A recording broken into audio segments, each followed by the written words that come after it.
Hounds are live exclusively on A2DRadio.com. I'm Rob Brinkman. He's Brad Ryer. Frank Vesby is producing the show.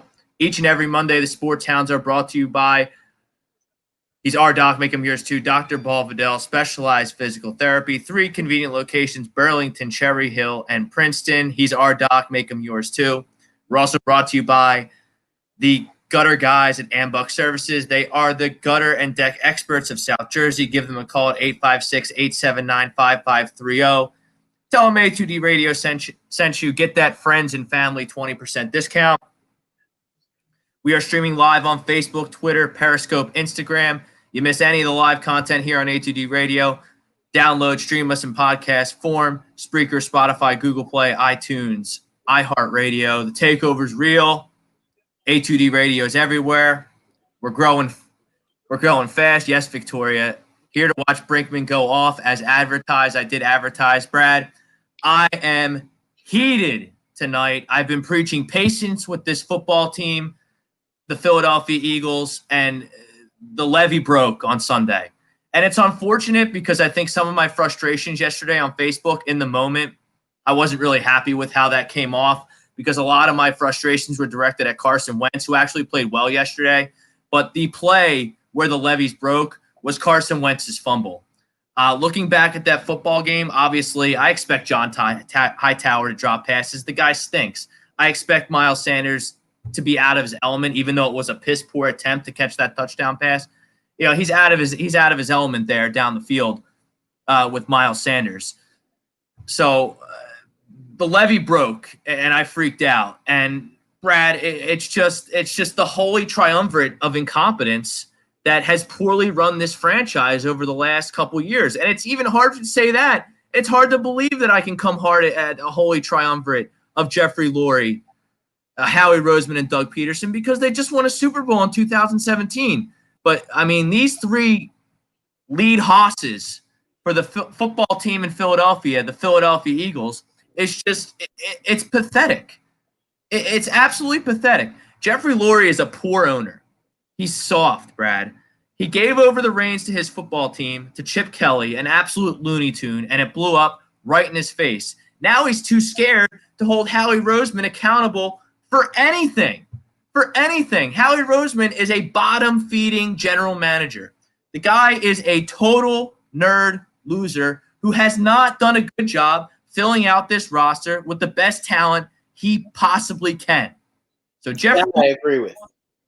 Jeffrey Lurie is soft, Howie Roseman is incompetent, and the head coach, Doug Peterson, is lost.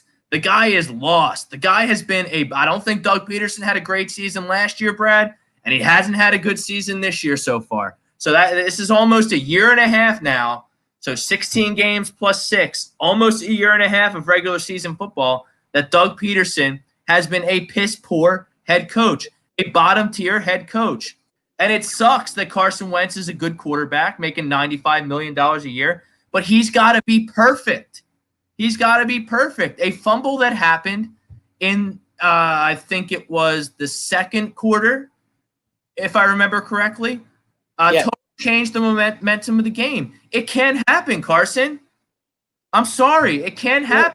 You can't do that against a team like the Ravens.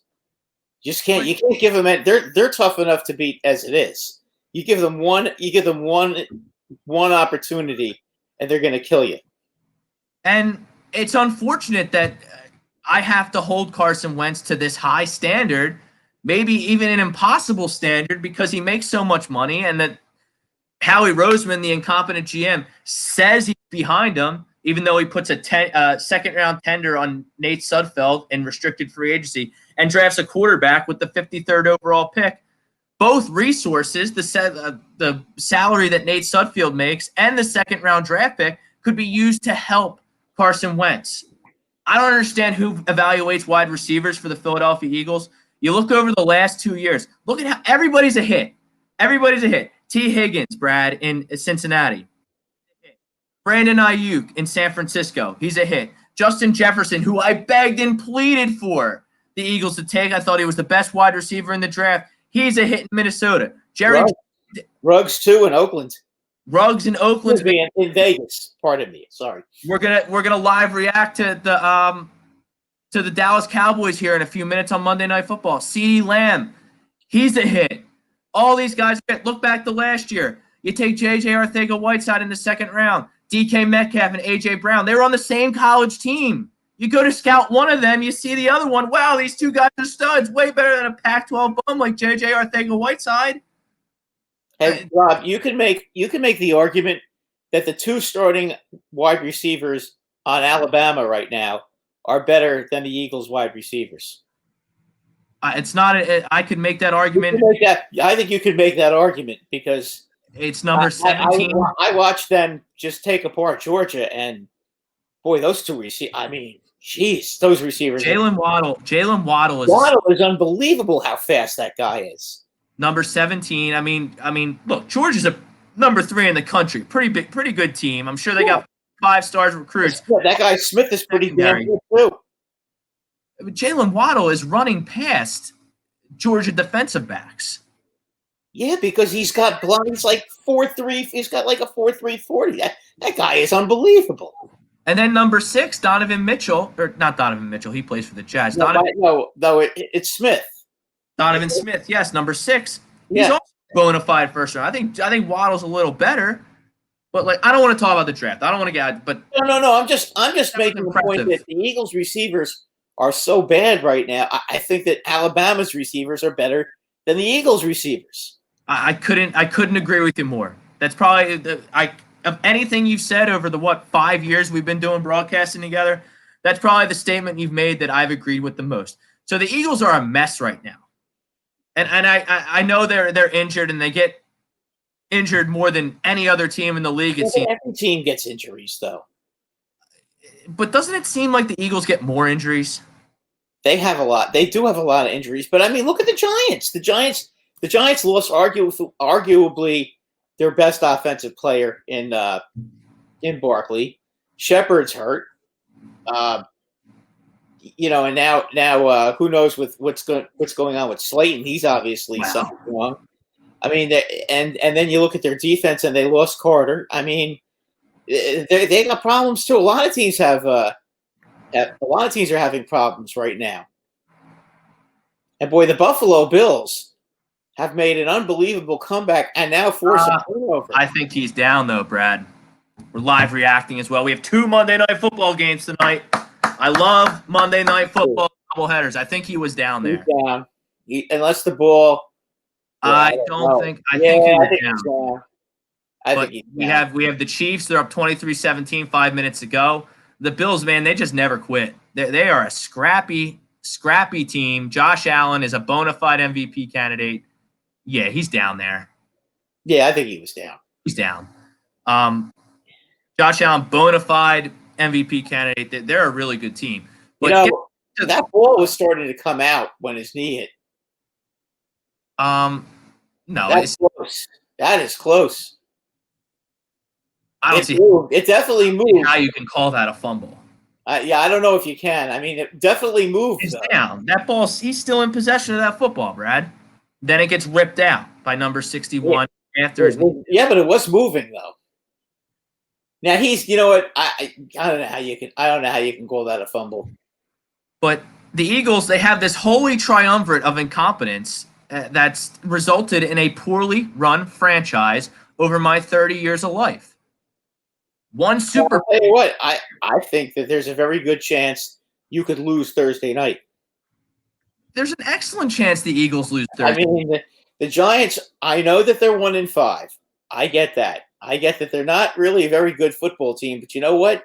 Here's the thing. If you take a look at their out of the 5 losses they have, 3 of those losses were against top teams, and they just barely lost. Okay? They were extremely competitive against the Steelers for 3 quarters, and then they fell apart. I mean, the Steelers are just better than them. I mean, no questions asked about that.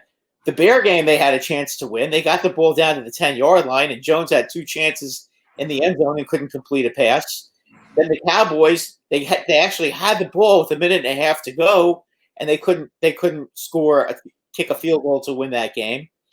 And who's the other? The Rams. It was 17-9. And Yeah, they played really well against the Rams. They had the ball down to the 5-yard line against the Rams. They just couldn't get the ball in at the end again. But I mean, these are 3 games. These are 3 games that I know they're bad, and they're. But I get that. But you know what? These are 3 top teams that they were in the game against, and Pittsburgh as well. They were in the game for a good portion of all those games. Brad, the Eagles, they're just pathetic. They're just pathetic. They're so behind the 8 ball when it comes to talent right now. It's just ridiculous. Like I said, the holy triumvirate of incompetence right now in Philadelphia is Jeffrey Lurie, the owner, soft, no backbone, refuses to hold Howie Roseman accountable for his awful drafting and his awful roster construction. He always has to make some magic trade or some magic free agent signing, make it look like he's doing a good job. So, and everyone wants to say he's a great cap guy, but the chickens are coming home to roost with all these games he's playing with the contracts because the Eagles are significantly over the cap next year. Significantly over the cap. So if Howie Roseman can't draft and he can't manage the cap and we have problems there, how does he keep his job? Because I don't trust Jeffrey Lurie to be accountable for his actions. So you got 2 right there. Then the head coach is just lost. Doug Peterson, his play calling has been terrible. He's aggressive when he should be conservative. He's conservative when he should be aggressive. He had a groove. He had a swagger in 2017 where every button he pushed was the correct button. And you could even say that bled into 2018. Listen, bottom line is in 2017, everybody on that team had a career year. Correct. I mean, that was a great team. Everybody on that team, they really didn't. They weren't great at anything, but they were just really good at everything, and they had no weaknesses. That was the whole. They had no weaknesses. Now you can beat the Eagles by throwing short passes, and if you can avoid that pass rush and get outside of the pass rush, I mean, the Eagles better watch out with Daniel Jones. Daniel Jones can run the football. He is a very good runner. If you saw yesterday that 149-yard run that he had, I mean, he and he's not afraid. He runs over guys. He's not afraid. He can go right around this pass rush. They better make sure they get to him because if he escapes the front 4, their linebackers are terrible. You're right. He'll go right around those guys. And then Jeffrey Lurie, as a business owner, needs to figure out why this team is getting injured so much. Because it's been year after year, snap after snap, game after game, that this team just has a debilitating injury after debilitating injury. And I get everyone gets injuries, but it feels worse here in Philadelphia. And maybe that's just the sky is falling Negadelphia mentality that we've created here for our sports here in this city. But I don't think it is. You guys have had a lot of injuries, though. No. Is it the medical staff? Is it conditioning? Is it a bad off-season program? Like, what's going on? What are they? Rob, I ask myself the same thing when it comes to the Yankees. It seems like it's the same thing with them too. I mean, it's and you shrug your shoulders like, what is going on? I listen. Every team gets injuries, but I mean, you guys, what 3/4 of your offensive line is out. Sanders is out again, right? He's not playing Thursday. It hasn't officially come out how severe his knee injury is. Yeah, well, they're probably trying to keep it quiet, but I mean, it just seems like the only guys that are healthy are the guys on the front 4. Seems like everywhere else you're playing with other guys. I mean, it's crazy. It's really crazy. And Eagles, Wentz hasn't gotten hurt yet. And he could have gotten hurt yesterday. He got hit 16 times. He was getting thrown around like a rag doll. Yesterday. I'll tell you what, though. You know what? Let's get to our poll question, Brad. Let's get to our poll question, Brad, because it's brought to you by Philly Drinkers LLC. Visit phillydrinkers.com. Check out the A2D Radio, the new fall collection. Holidays are coming. They're great gifts. They're fashionable. They're affordable. Check out phillydrinkers.com. A2D Radio collection. The Philadelphia Eagles will beat the New York Giants. Brad, with this latest rash of injuries, I think Greg Milakovic just hit it right on the head. I'm not confident this team can beat anybody right now. I'm really not. They're too injured. I think the coach is inept right now. I'm not sure he's capable of putting together a game plan for Carson Wentz to succeed using the talent that he does have, if you can even call it talent that they have. I have no faith that the Eagles can get this win on a short week against the New York Giants. I would agree. I think the Giants are going to beat them. It's been a while since the Giants have beat the Eagles, and I would think that these guys. I mean, as fans, we're tired of being your bitch. We really are, and it's time. It's time for the Giants to go out there. You know, they've been playing a different brand of football this year than from past years. They have decided that they're going to run the football, and they are going to be committed to running the football. And Devontae Freeman has been really good the last 2 weeks. There's another one with Howie. Yeah, I mean, Devontae Freeman has really good legs. He runs hard.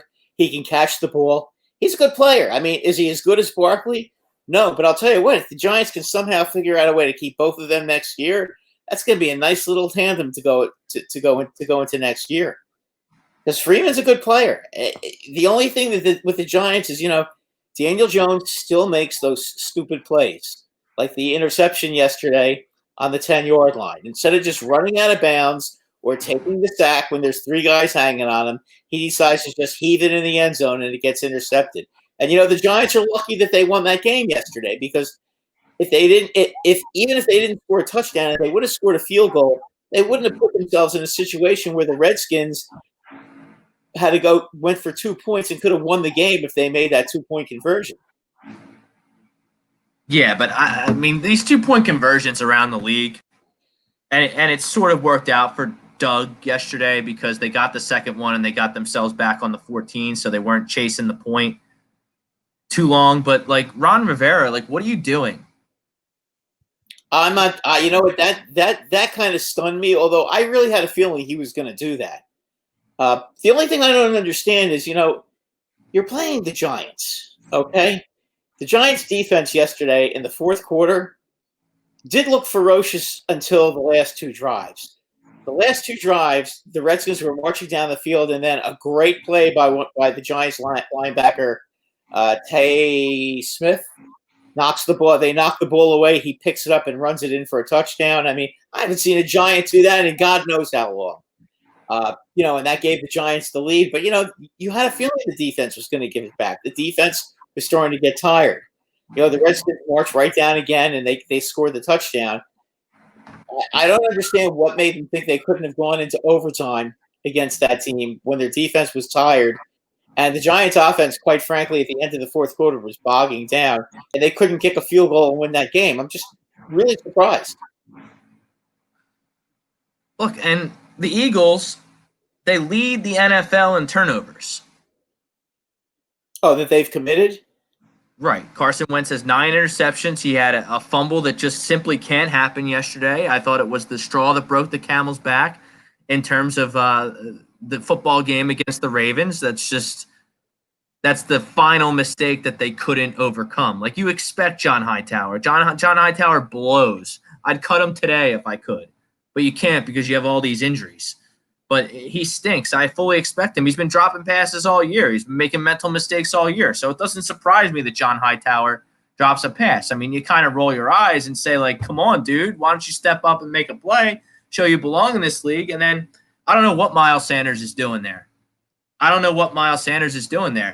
understand why you take that inside route when the sideline and the pylon is right there. All you have to do is turn your head this way, and the ball's going to be right there, and you haul it in for a catch. For a guy who barked his mouth as much as he did in the offseason, Miles Sanders, about being a potential MVP candidate, a potential offensive player of the year candidate, you got to make that play. You want to bark your mouth, you got to go out on Sunday, you got to make the plays. And that's he doesn't seem like a very good receiver. And, like, I don't even want to hear the fake news stat that Miles Sanders is 3rd in the league in rushing on the 16th most attempts. I don't want to hear it because he gets bottled up and he gets bottled up and he makes one play a game, maybe two. That's not offensive player of the year caliber. That's not MVP of the league caliber. And I get Doug doesn't use him right. And I already put Doug in the holy triumvirate of incompetence that comes with this pathetic, poorly run franchise that is the Philadelphia Eagles. Howie Roseman stinks. He's an F. Boys last night on Agree to Disagree, Tommy Sweeps, Brian Wilson, Greg Milakovic, Howie Roseman should be fired immediately. Yes, he should be fired immediately. The problem is you got an incompetent owner that won't hold Howie Roseman accountable because he got burned by Chip Kelly the last time he took power away from Howie Roseman. Enough's enough with Howie Roseman, Jeffrey. Enough's enough with all these injuries. As a businessman, you got to step up and you got to figure out why your football team is getting more injured over the last 3 to 5 years than any other team in the league.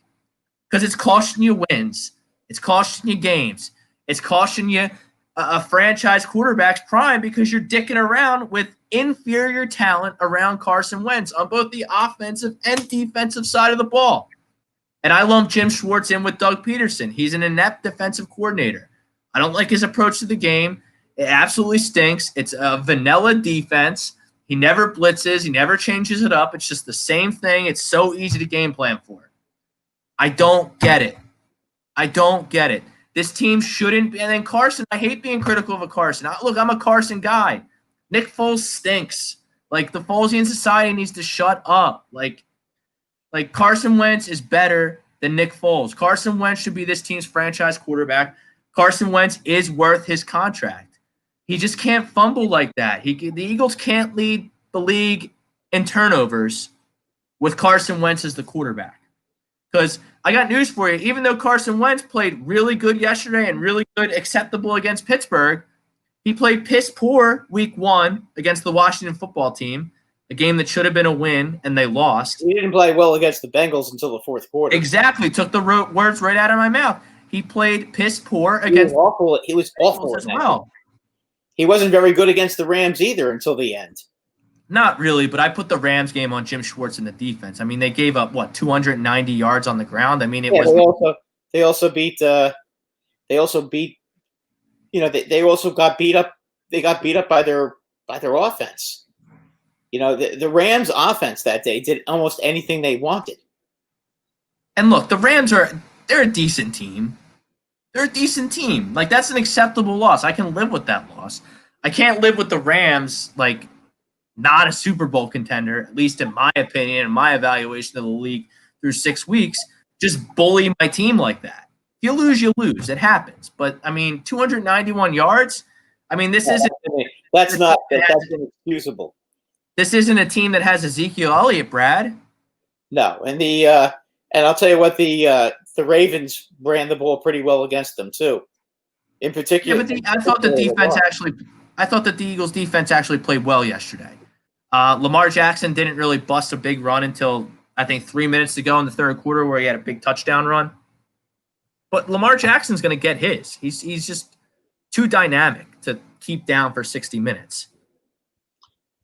Problem with the Eagles is that they do just enough to lose, and it seems like they do it every week now. Now the question is, are they going to do enough to lose again against the Giants on Thursday night? And how do you see this game playing out Thursday night, Brad? Because it's close enough to the game where we can actually legitimately talk about it. I think it's going to be a close game. I mean, I see a 20-17 game, and I think the Giants can win this game. I mean, I don't see any reason why the Giants can't go out and beat this team.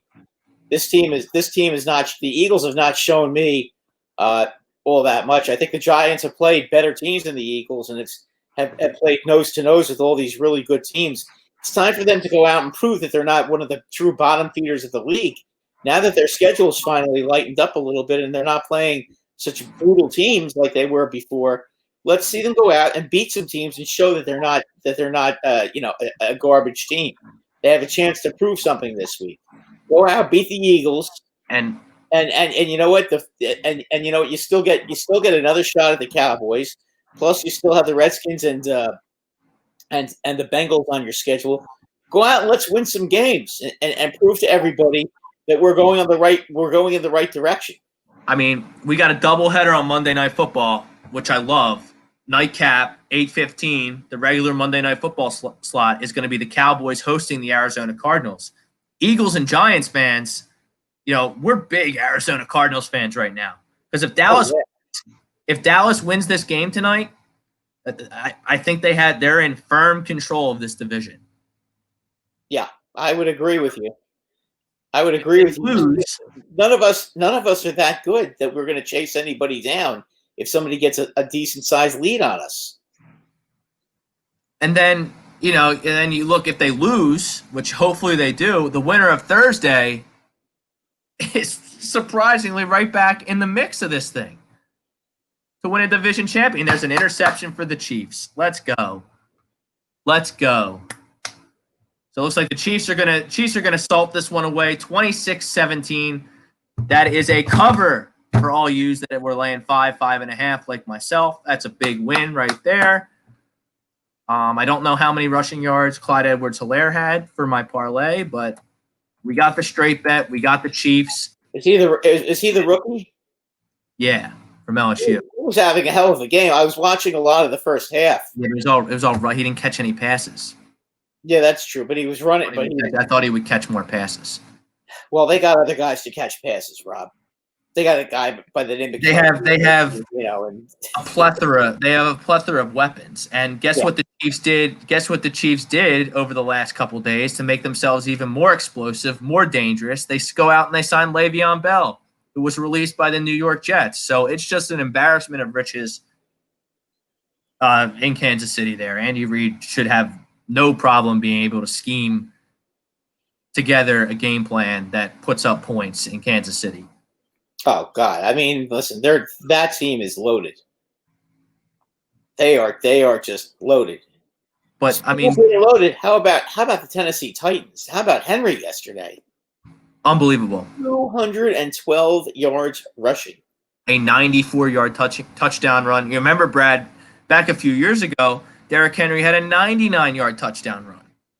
Yeah, so, he's right now. He is the chosen one as far as the running backs in the NFL. He is the gold standard. I'd put him in the MVP. I put him in the MVP mix as well.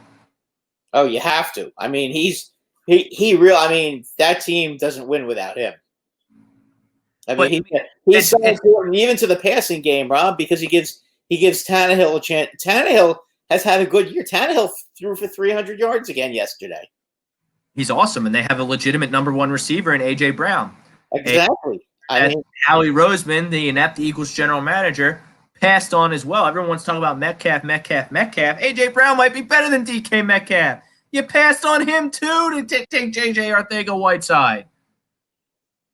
It's ridiculous. And it still continues the fact that Jalen Hurts pick is going to haunt them, and it's already haunting them. I told you that months ago when they picked him. I said that's going to be the difference. Yeah, as soon as they did that, I was like,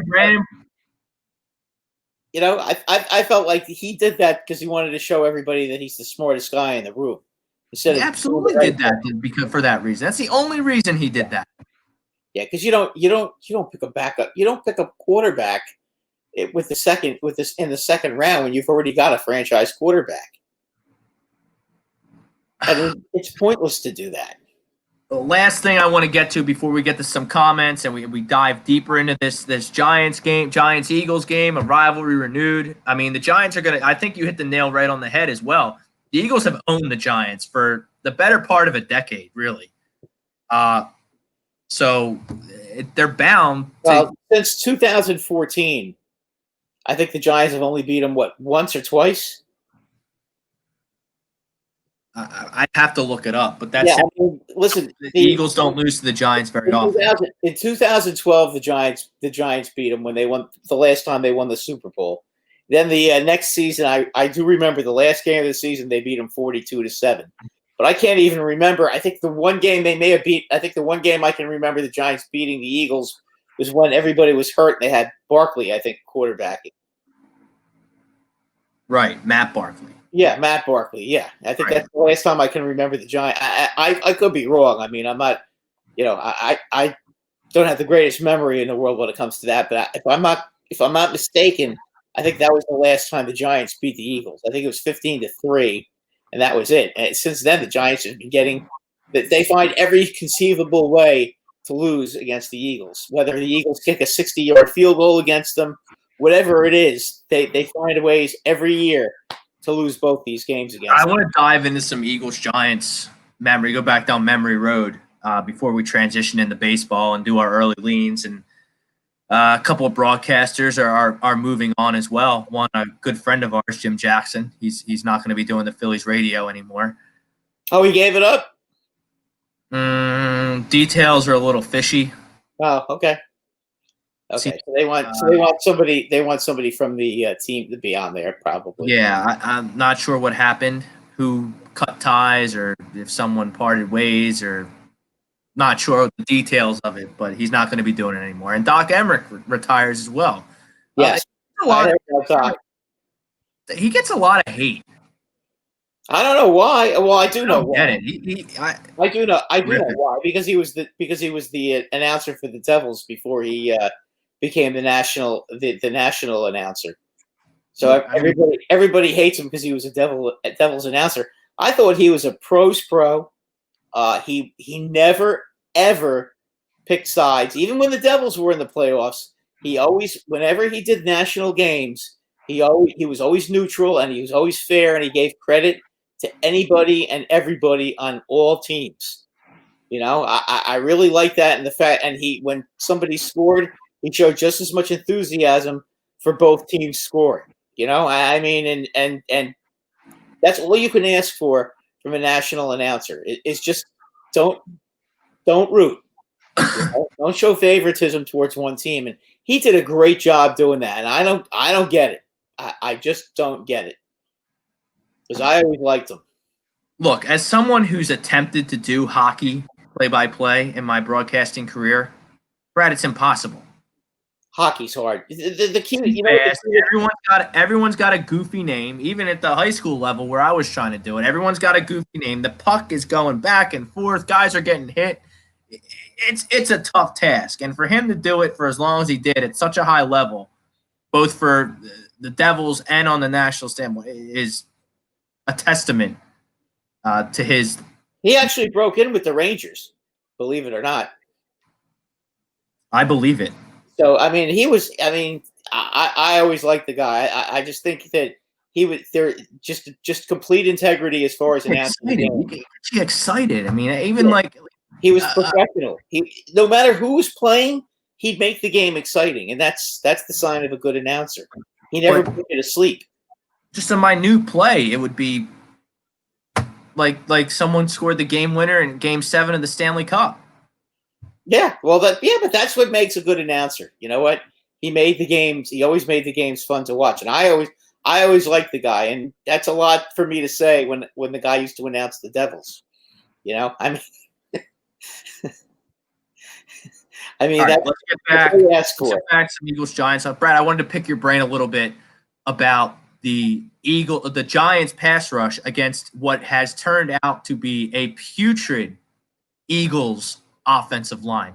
Now, it has talent on it. Unfortunately, all the talent is injured. Jason Kelsey's really the only guy out there that's going to be a legitimate starter, it looks like, unless they're getting guys back. I guess we'll see on Thursday. But is this Giants pass rush going to be able to exploit a bad Eagles offensive line and knock Carson around like the Baltimore? Yeah, they will. They will. I mean, the one thing the Giants front four actually it's a front three, because they only use three down linemen. They like to blitz. You'll see Tomlinson out there.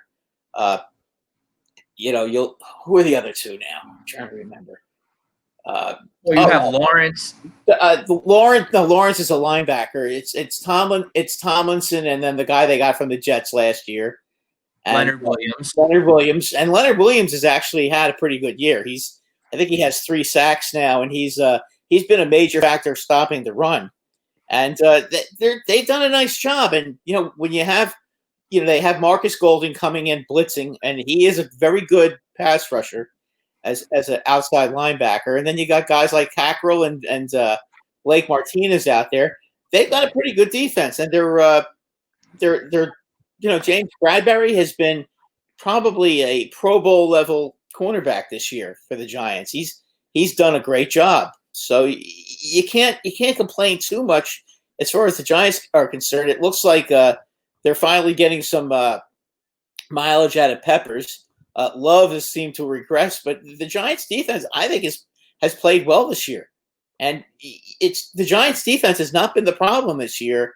They're not the reason the Giants are 1-5. The Giants are 1-5 because the offensive line has been, for the most part, a mess, except in the last 2 weeks. The last 2 weeks, they have really, really tried to run the football, and they've done a nice job doing it. I mean, yesterday they had, I believe, a 10-minute drive, which unfortunately ended in a Daniel Jones interception, but they were running down the field. I mean, they were giving the ball to Freeman, and Freeman was pounding out the yardage.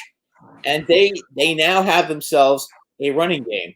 What the Giants are trying to do now is keep Jones around 20 to 25 passes and then run the ball. So if the Eagles can't stop the Giants' running game, the Eagles are going to be in trouble because that's the Giants' bread and butter this year. They're trying to play smash mouth football and play good defense and keep the other team's offense off the field. And then, you look at Gettleman and his 2 free agent signings he hit grand slams with, at least in my opinion. At least, I don't watch the Giants like you, obviously. I'm busy. Well, he screwed up with Cam Fleming. He's terrible. Okay, but while I'm watching, I can't. The draft pick's been terrible also.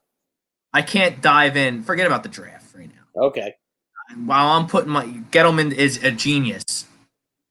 Every draft pick looks like Tom Brady in the 6th round. Like Dave Gettleman compared to the slop I watch Howie Roseman pick each and every fucking year. It's absolutely ridiculous that Jeffrey Lurie is too soft to hold him accountable for his shortcomings. It's ridiculous. Our Temple guy, Ron Perlman, I think his name is now the starting left tackle for the Giants. Andrew Thomas is now on the bench, and they're all calling him Eric Howard 2.0. So I'm shocked by that. We're not too happy. It has not been a very happy and Cam Fleming stinks. So we still have issues on the offensive line, big issues. That's true, but in terms of the Giants' defense, his 2 big defensive signings were Blake Martinez and James Bradbury, and they've been excellent. And Cackrell has also been good as well. That was a nice signing too. And then in terms of Andrew Thomas, I'm shocked by that. I thought Andrew Thomas was the best tackle in the draft.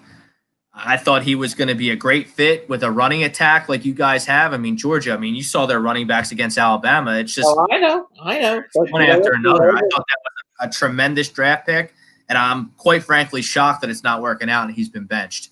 Yeah, he's been benched, and you got to really start wondering now what's going on with him if he's lost his confidence, because they were going around. It got to a point in the first quarter, they finally, as soon as they took him out, and they put in that guy Perlman from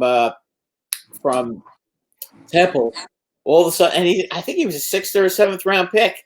Giants offense woke up and they started moving the ball, and they had its early 10-0 lead, and they had a 13-3 lead. Then the Redskins defense kind of took over after that, and the Giants were making mistakes. But the Giants offense is the problem. The Giants turn the ball over too much. Daniel Jones Eagles with the football.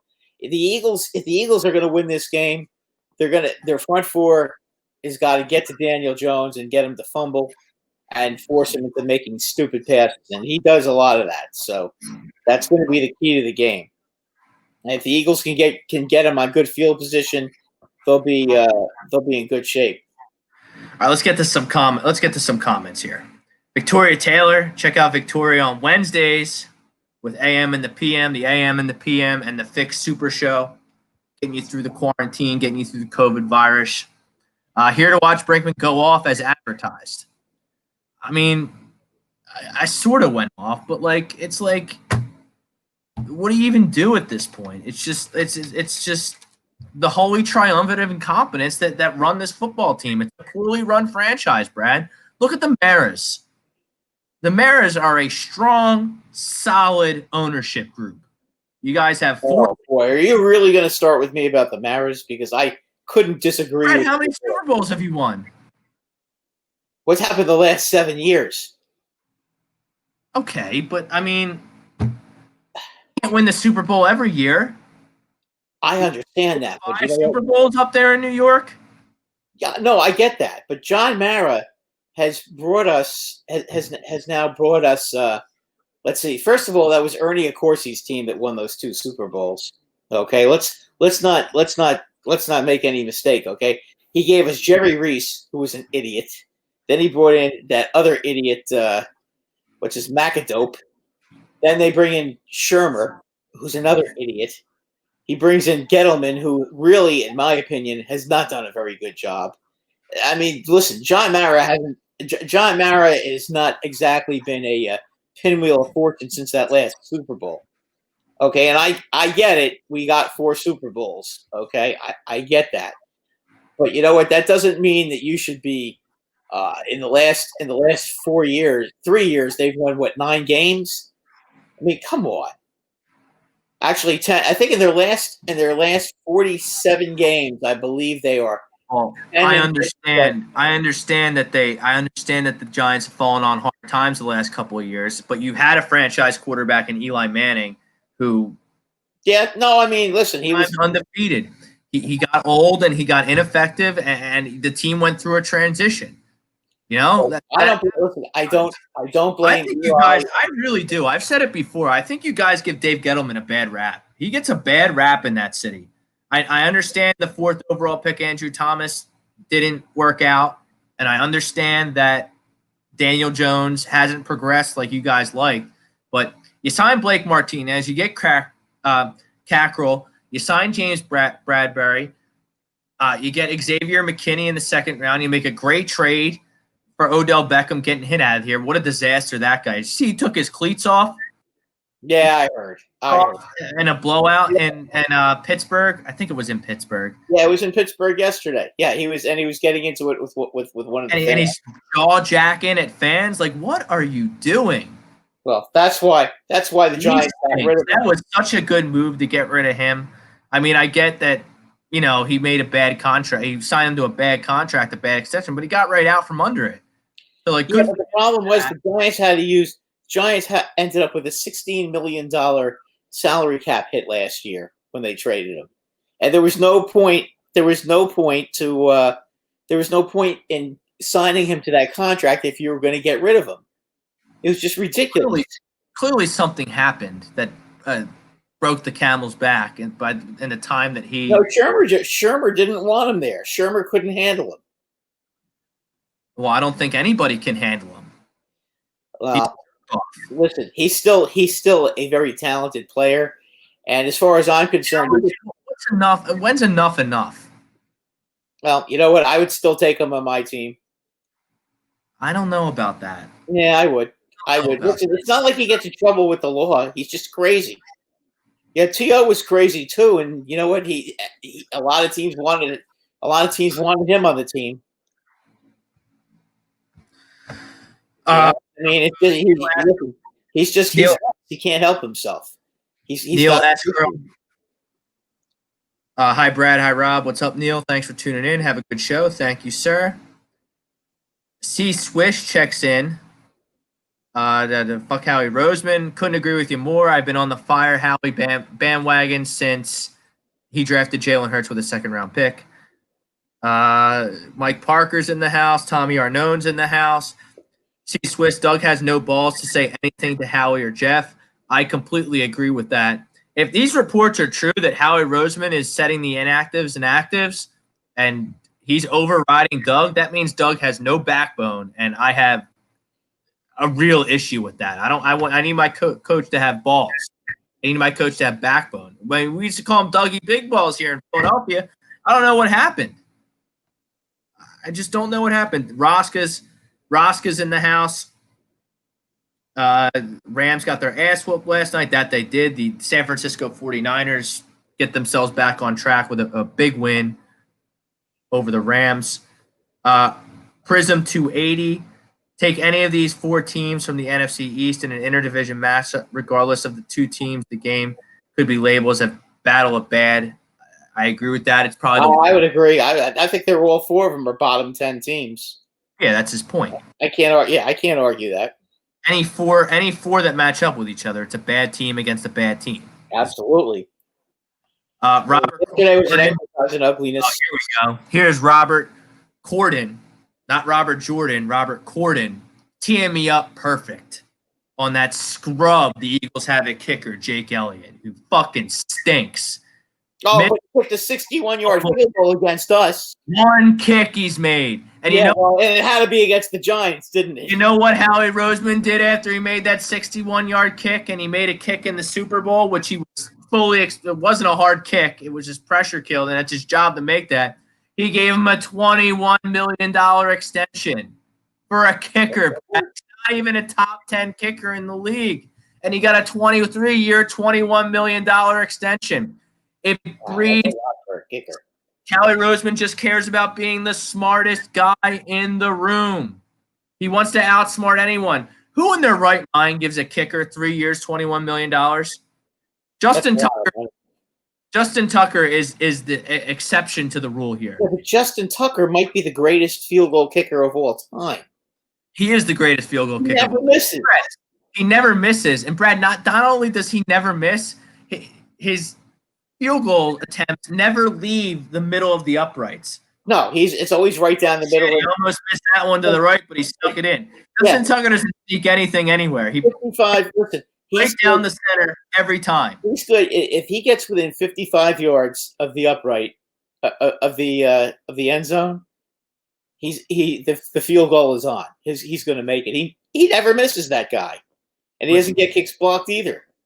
If you were on the fence about Howie Roseman, and for whatever reason you think he's a good, I enter the Jake Elliott contract extension into the plethora of evidence that we have that Howie Roseman is an asinine, jerk-off, nerd general manager.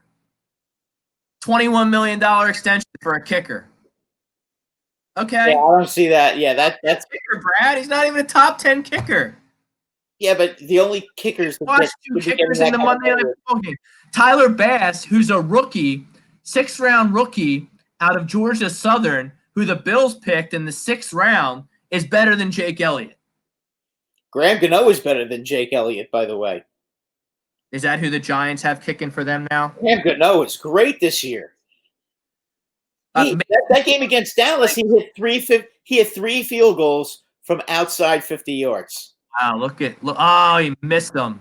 He had Andy Isabella open. He overthrew him a touch. Kyler Murray. But Dallas is a big 3-and-out. That brings us to Harlem Cowboys comment. What's up, fellas? Big game tonight for the Cowboys. They can really take control of the division with a win here. I totally agree. This is a huge opportunity for the Dallas Cowboys to seize control of the division. Yeah, it is. It is absolutely. Chrome's checking in. Check out Chrome here on A2D Radio on Tuesdays and Thursdays. Lazy Booking and Birds of a Feather. Prism 280 wants your thoughts on King Henrik Lundqvist finishing his career with the Washington Capitals. I'm glad to see him leave. If that's what he wants to know. It was time for Henrik to go. Rangers have 2 outstanding young goaltenders right now, Shesterkin and Georgiev. And you know what? Lundqvist was standing in the way. So I don't have a problem with the Rangers letting him go. I'm kind of glad he signed with a good team like Washington. I wouldn't be at all surprised if Henrik is out there as the starting goaltender when the playoffs come around either. And we'll see. He's going to be in front of definitely a better defense than the one that was in front of the Rangers. He's going to be the backup there, right? He's not going to start. He is going to be the backup, but I'm going to tell you right now, I will bet you that by the time the playoffs come rolling around, he will be the one in net in the playoffs and not the kid. They don't have Holtby anymore? Did I miss something? Holtby's gone. Holtby signed as a free agent with Vancouver. That's a big signing. Sorry, I'm a little behind on the hockey. Holtby's gone. With the Eagles. It was a festival of goaltenders in free agency in the NHL this year. It was like a big round of musical chairs. Yeah, Corey Crawford from the Blackhawks is now on the Devils. I mean, the He's a little long in the tooth, though, isn't he? Huh? Who? Isn't Crawford a little older or He no? is old. Yeah, he is old, and he's come off a million injuries. I mean, the Devils feel like they have a pretty good goaltender right now, and they do. But he's there to mentor the young goaltender as Lundqvist is in Washington. But what's going to happen if these teams have a chance to make the playoffs. The veterans are going to be playing. I mean, it's that simple. Unless somebody. That's a big signing for the Canucks. Oh yeah, listen, the Canucks are going to be a good team. They've drafted well. They're kind of like the Rangers in the West. Okay, those two teams have gone out. They've gotten rid of all their old players. They went and got a bunch of first-round picks, and now they're reaping the benefits. I think Vancouver's still was a little bit ahead of the Rangers this past year, but I think the Rangers caught up with being able to draft Lafreniere and also drafting Schneider in the second round. That was a nice pick.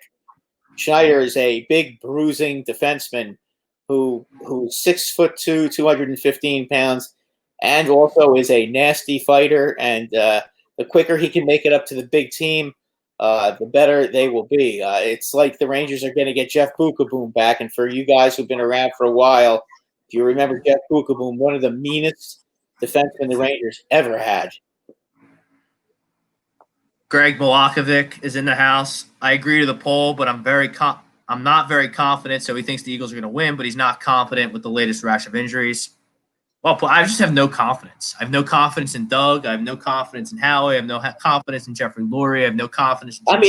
It's now or never for the Giants to beat the Eagles. Really? I mean, come on. Their whole team's injured. We got to beat them now.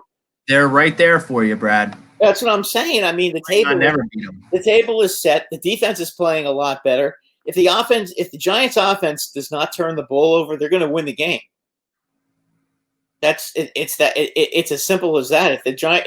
If Daniel Jones doesn't make that critical error that he seems to make every game, they can win the game for sure. Chrome, everyone gets injuries, Brad, but first off, with Chrome and the lazy booking guys, they were able to get Ted DiBiase, the $1 Million Man, to come on for an interview on their last episode. When is he coming on? He came on last Thursday. Last Tuesday. That's a good. Stream it. Go on and stream it. Check it out. It's a great get. He had a lot of good things to say. Great get. It was the $1 Million Man, one of the greatest hype man, one of the greatest bad guys of the 80s and 90s. He was hilarious. He was in the NWO. I mean, this is a guy that's been around, but yeah, he was hilarious.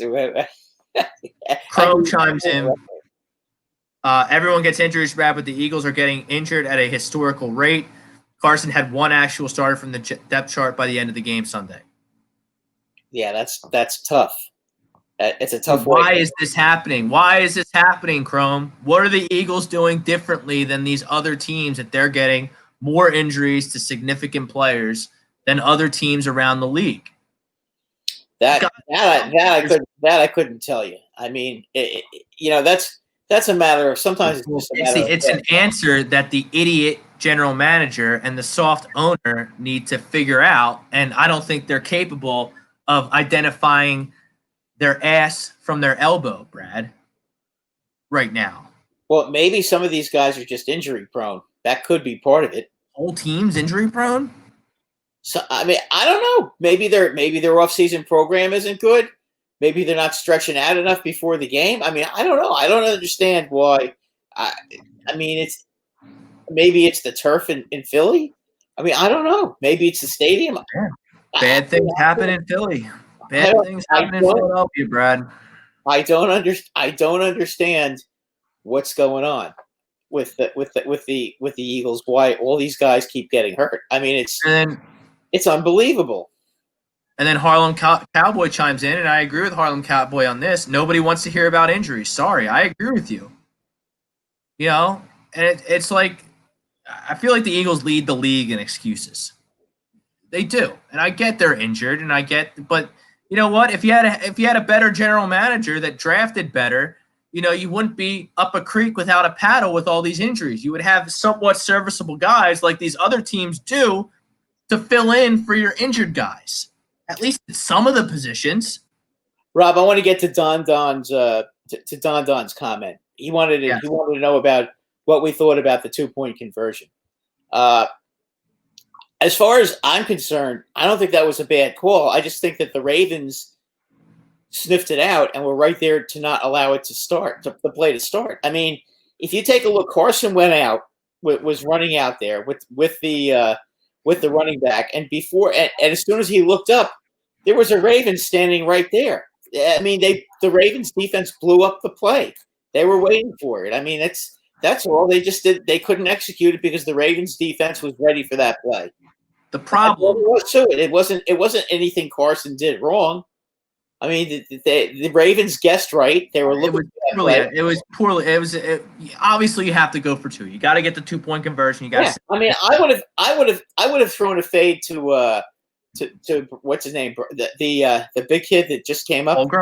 Fulgham. I would try throwing a fade to him because you know what? Nobody can guard him right now. Nobody can guard him. Let me ask you this: when you're game planning for a week or a season, and you're drawing up your plays for 2-point conversion, how many plays do you have going into a game, going into a season, that are 2-point plays? I'd say between 7 and 10 for a season. 7 to 10. Okay. The problem with the Eagles' 2-point conversions is that they put too many of them on tape. They go for too much. That I agree with. That is a problem. See, I don't understand. You're down 17-0, Brad. You're down 17-0. Miles Sanders busts the big run to get you all the way down there, and then J.J. Arcega-Whiteside, the blind squirrel, finds a nut. He scores a touchdown. It's 17-6. You go for 2 and you miss. Well, it's not. I don't understand I don't understand why you just don't kick the ball, and then it's 17-7. You're down 10. Okay, going down 11 forces you to go for 2 and be chasing that point. They were fortunate. If they would have gotten the 2 points, okay. What good would it do if you're down 17 to? What's the difference between being down 17 to 8 and Nothing. 17-7? Nothing. In football, it's not that big a difference. But Brad, my main point here that I'm trying to make is if you kick the ball, because they get another touchdown and they get the 2-point conversion. They go for 2 again because they're chasing the point and they get it. So it's 14 points. And everyone's like, what do you mean? It doesn't make a difference. You're at 14 anyway. It does make a difference because you put 2-point conversion plays on film and you burn them. You understand what I'm saying? Well, most teams don't go for 2 more than 7 to 10 more than 7 to 10. How about the second 2-point conversion play, which was a phenomenal play call, perfectly executed. You could clearly tell that they had that one saved. It was saved for the right time, and it was going to work. They knew how to execute it. It's a favorite play of Carson. It's a favorite play of the receiver. It's a favorite play for the line to block. It was a great play. But why don't you kick the ball, get your 14 points that way, and then with 30 seconds left in the game, however much time was left, 30-28, then you bust out that play. Yeah, I mean, that's the problem. There's too many plays on film. They always seem to – I mean, when you score an opening drive and you get a touchdown against San Francisco, what are you going for 2 for? What's the point in going ahead 8-0? I actually don't hate that because it goes. I just think it's 8-0. It's because they made it. I liked it because they made it and they went up. But if they missed it, you would have hated it. It seems to me. True. But, you scored fairly quick in that San Francisco game. You're playing a backup quarterback. You go up 8-0. You maybe you break their back, and not that the Eagles broke their back, but they did win the game. No, they did. I'm just saying though. It's just those plays don't. Yeah, really they put too many quality 2-point plays on tape, and then when they need one at the end of the game, they got to do some bullshit RPO, read option BS that's poorly executed. It's not blocked right. You got a backup running back in there. The only starting offensive lineman you have out there is Jason Kelsey, and it's just a disaster. It's poorly executed, and the Ravens had it scouted. See, I would have done a fade to Fulgham in the corner. Nope, he can probably do that against the Giants because they're going to go for two at least once. Well, you know what though, but understand, the Giants right now have. It's going to be fun to watch Bradbury and Fulgham. That's going to be a fun matchup. Yeah, I mean, he's going to. It's going to be a battle. It's going to be a battle of bad teams, and I don't think the Eagles have the stones to win this one. I really don't. I have no confidence in them. Well, I'll tell you what. If the Eagles lose this game, they're done. 0-2 against the Giants and Redskins, they're done. You can't count on the Cowboys losing 2 games against the Giants and Eagles. No, losing to Cincinnati and having that tie against Cincinnati. I mean, that's impossible. I mean, unless the Cowboys lose tonight, which they might. I mean, anything's possible. I mean, the Cowboys are not exactly. No, they're not world beaters. No, this isn't 1972. I don't see Roger Staubach out there. I don't see Bob Hayes out there. I don't see Will Garrison out there. I don't see Dwayne Thomas out there. I mean, I don't see Bob Lilly and Mel Renfro on the other side of the ball, or George Andre. The Cowboys' defense is not good. Their offensive line is banged up. Dak is gone for the season, no question. And listen, Dalton, you can do a lot worse than Andy Dalton as your backup quarterback, but Andy Dalton is not Dak. I mean, I know you and I like to have fun busting up Dak and making nasty comments about him all the time, but Dak has been getting it done this year. It's the Cowboys' defense that's been their problem all year. Yeah, you're right. Bill Brooke, Rob, going for it twice on 4th down, once in field goal range, another with 9 minutes left on our side of the field. Drop passes, missed field goal, turnovers, and the same shitty play calling is just uncalled for. Doug needs to be fired. He's a buffoon. The Super Bowl was all Frank Reich. Howie's a jackass. I'm sick of all the players. When should one out of here ran over? I mean, I think Bill Middlebrook made a lot of good points there. First off, Jake Elliott can't be trusted. He's not money. At any part of the field. 50 yards, 60 yards, 20 yards, 30 yards. Jake Elliott has a legitimate chance to miss any kick he attempts. So now we know why Doug doesn't want to trot Jake Elliott out there for a 64-yard field goal against the Bengals. He doesn't trust him. He's not good. No.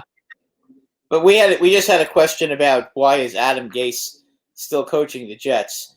That is a very, very good question from Don19. I have no idea why he's still a coach, to be quite honest with you. It is obvious when you get shut out by the Miami Dolphins that your team has completely quit on you.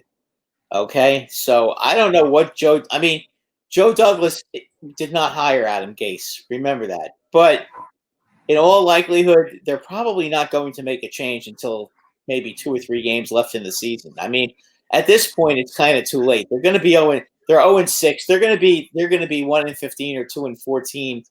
I think they probably are going to wait till the end of the season to get rid of him, which is going to be awfully tough for everybody in New York to watch. But that's kind of what you're looking at. Oh, how did he drop that? Is that Jordan Hicks dropping that pick? Andy Dalton threw it right to him. But the Jets are terrible. Yeah, and you and I both thought that they were going to be pretty good this year. Well, I believed in Darnold. Yeah, I did too, but Darnold's missed. I saw their 6-3 record with Darnold down the stretch last year, and I don't know. I thought they addressed their offensive line. They added 3 starters, and I thought Bell was going to finally be somewhat what he was in Pittsburgh. It's just a bad prognosis. They traded Adams, which I think took the heart out of the defense. Mosley got hurt again, so I mean that's 2 problems. That's 2, and the Mosley signing right now for the Jets looks like a complete disaster because he hasn't played. So I mean, talk about we want to talk about the Jacoby Ellsburys of the world and the David Wrights of the world in New York. Well, now you could add Mosley to the list because Mosley makes a lot of money and never plays, so that's kind of him all over. But I think Gase is going to be there till the end of the season. Maybe with 2 or 3 games left, they'll let Greg Williams run the team if they just can't if the players just can't take it anymore and want to get rid of him. I would think that if he's going to get fired, I think the interim coach would end up being Greg Williams because Greg Williams is the defensive coordinator. I always like Greg Williams. I think he gets the team to play those defenders to play hard. It's just that the Jets don't have any talent. No, it's. I mean, it's unbelievable. And then they let their best receiver go to Carolina, which I still don't understand why they did that. It's just I don't understand. That team is a nightmare. And Christopher Johnson just doesn't give a shit. I mean, he's just like his father. He has no idea what he's doing, and it's an ugly situation over there. Speaking of ugly situations, Andy Dalton looks terrible on Monday Night Football. I just saw that play in the end zone just now. That he's very lucky that A, he didn't get a safety, and B, didn't throw an interception. I mean, looks like that's what, you can't blame him for that. That's just somebody completely. I mean, number 45. Yeah, but I mean, did you see the play before that where he threw it right to Jordan Hicks, who was going to walk in for a pick six, and Jordan Hicks dropped it? No, but I mean, number 45 got a clean shot at him. I mean, it's amazing. It's amazing he didn't get hit for a fumble. I mean, boy, the Cowboys are in disarray too. Bill Middlebrook, Eagles will win. The Giants don't want to win. They are looking forward to the draft. The turnover was the decider in their win yesterday. They didn't want the dub. I couldn't disagree with you more, Bill. The Giants are not a team that wants to tank. Okay, I think they proved that last year in the last game of the season when they played against the Redskins, and they could have lost that game and gotten themselves Chase Young, but they wanted to win the game. So I totally disagree. The Giants are too prideful a team to ever pull a stunt like that. The Giants are going to try to win. They may not have enough talent to win a lot of games this year, but they're not going to purposely lose. I mean, if you're a fan, maybe you kind of wish they would so you could get Lawrence in here. But, I mean, I don't know if he makes that big of a difference. Yes, he does. Yeah, but with the Giants' offensive line and their lack of receivers, I mean, look, you can't. If you have the first pick, I don't care if you have Daniel Jones. I don't care if you have Sam Darnold. If you have the first pick and you pass on Trevor Lawrence, listen. They're asking for trouble. Nobody's going to pass. They're not going to if they have the worst record. But I don't think the Giants are going to. I don't think the Giants are going to have the worst record in the league. I think the Giants are going to win 4 or 5 games this year. I mean, if they keep playing the way they've been playing the first 6 games, and again, I know they're 1-5, but you know what? At least this year, unlike last year when they were getting slaughtered every week, this year they've been in every game and they played everybody tough. They just haven't had enough to win. But you know what? Against some of the lesser teams in the league, they'll win some games. I really believe that. Well, I think the Giants are going to win on Thursday, and I think come Friday morning, the Giants are going to be on a winning streak, possibly tied for first place in the NFC East. If Dallas loses tonight, and the sky will be falling in Philadelphia. Yeah, well, if the Cowboys lose, would they be 3-3? 2-4. 2-4. Okay, they'd be 2-4.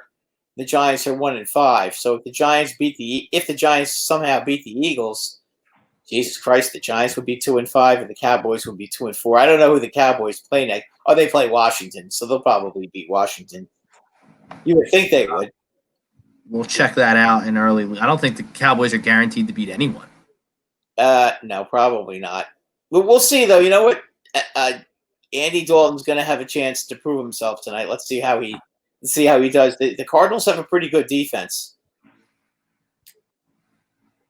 Don 19. Who you guys got tonight? I'm reluctantly picking the Cowboys in this game. Oh, I'm going with the Cardinals. I don't know. Van Der Esch. I'm a true Cowboy hater, folks. So understand. I may not like the Eagles, but when it comes to the Cowboys, that's a whole different kettle of fish. I can't stand that. I'll tell you what. I'll tell you what. If Andy Dalton keeps playing quarterback like he's playing through the first 10 minutes of this game, the Cowboys aren't going to win. And that's great for the Eagles, and that's great for the Giants. It's also great for the Washington football team as well. Absolutely. I mean, Kyler Murray's not doing much better than Andy Dalton right now. He looks all out of sorts. He missed that deep pass. He just completely miscommunicated with DeAndre Hopkins. We'll see. I know Mike Parker's in here. He thinks it's going to be a shootout. I mean, I don't see a shootout happening with the way these quarterbacks have been playing so far. Yeah, but it's still very early. I think I think one of these teams is going to make a play, and then all hell's going to start breaking loose. Because the Cardinals are going to start moving the ball. It's only a matter of time. With the Cowboys, I just don't know. We'll see with Dalton. I mean, this game has the potential to be as ugly as the Giant football team yesterday. So we'll see.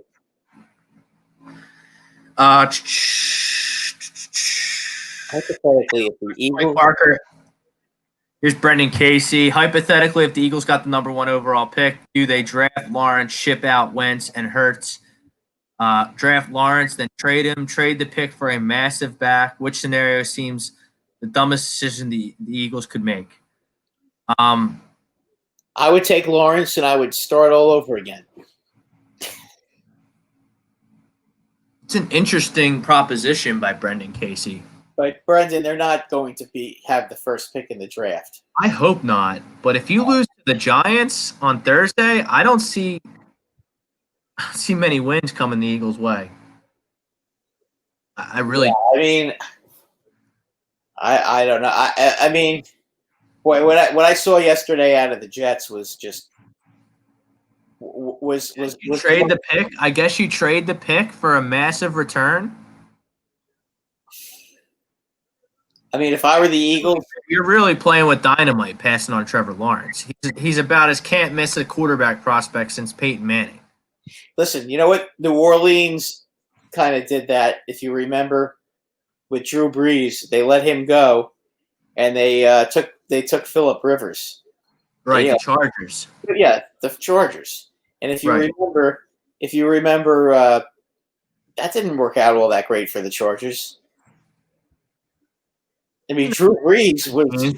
Phillip Rivers could never get it done. No, and Drew Brees always got it done. He won a Super Bowl. He always had the Saints deep into the playoffs every year. The only time they didn't get deep into the playoffs is when their defense would continuously fall apart. But other than that, I mean, Drew Brees made that team scary every week. Mike Parker, Howie outsmarts himself every draft. Keep it simple. Draft big program studs like in the SEC. I've been preaching that for years. Where's the best amateur football? Where's the best amateur football? We talk about it. We hit on it at least once a week, Brad. Where is the best amateur football played? The SEC. So wouldn't it make sense to draft primarily? I understand there's exceptions to rules, and the Big Ten plays good football too. And the ACC has some powerhouse schools in it as well. How about this guy Fields on Ohio State, Rob? Is he a first-round pick, you think? Yeah, he's a first-round pick. You think he's going to be in the top 10? Yes. Yes, I do. He might be there for some of us football fans who our teams may be bad, but they won't be the worst team in the league.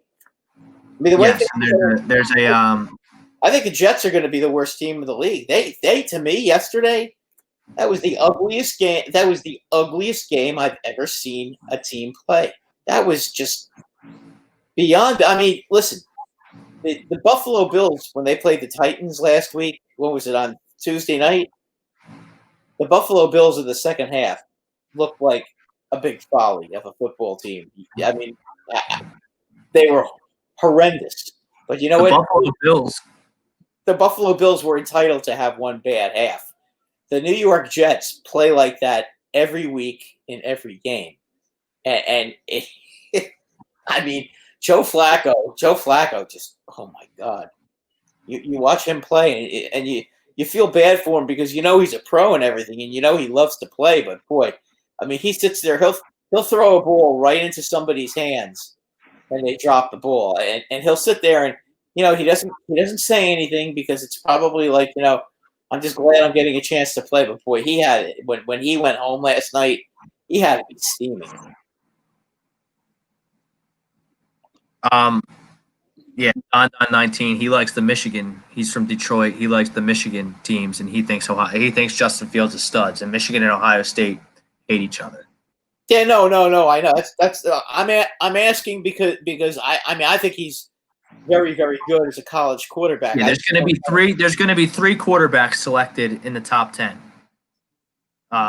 Lawrence is going to go first. Justin Fields from Ohio State, and there's a kid at North Dakota State, Carson Wentz's alma mater, named Trey Lance, who looks like a very similar prospect to Carson Wentz. Kind of that playmaker mold, but he plays at a smaller school, but you can't really discount him because quarterbacks are hard to come by.